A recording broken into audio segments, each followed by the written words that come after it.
We had a question from Ramzi about the problem of evil. And Ramzi specifically asked, in short, if God is omniscient, then he must have created evil. Otherwise, he's not omniscient. So, is God all-powerful? Is he all-knowing? And as an all-knowing, all-powerful God, did God, in fact, create evil? How does evil come to exist in a world where God is all-powerful? I'll go first on this and let Vince put the nice closing thoughts on that one. First of all, let me say this. I have come to the conclusion, I was talking yesterday to an audience, that I believe there's a difference between sin and evil. We're all sinners. We all stumble. We all falter. And we come to God to be forgiven. Evil is that which is a confirmed status where it is not so much that sin is in us, but that sin is over us. God said to Cain, if you do what is right, will you not be accepted? But if you do not do what is right, sin is crouching at the door. It desires to have you. Evil actually desires the destruction of other people. When you look at an ISIS person promulgating his or her ideology, it's evil because they seek the destruction of other people. When you see what the North Korean regime did to young Otto Warmbier, what a tragedy to take a young man in his 20s and send him back as a zombie and destroy his life. How remarkable were the words of his father.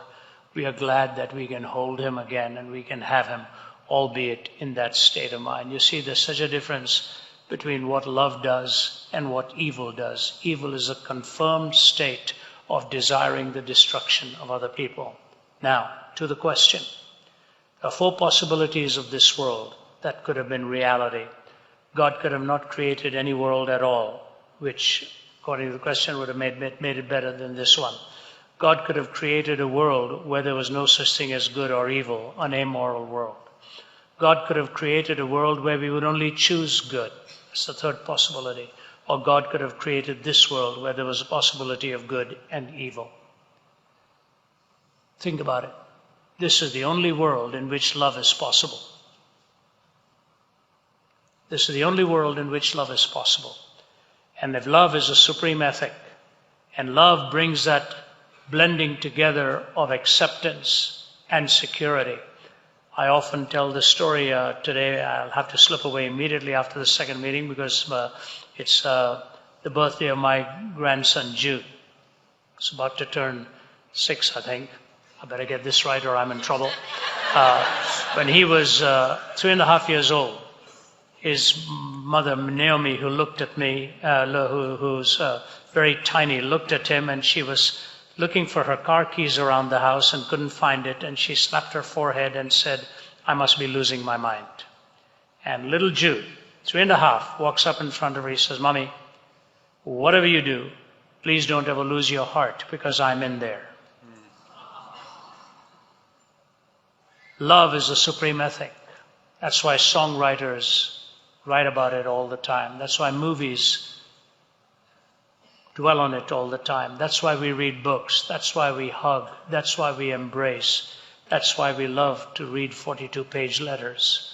We want to hear love expressed. This is the only possible world of the four worlds in which love was actually a possibility. And let me say this to you. God did not create evil. He gave us the supreme privilege of choice, which is the greatest gift he's given to you.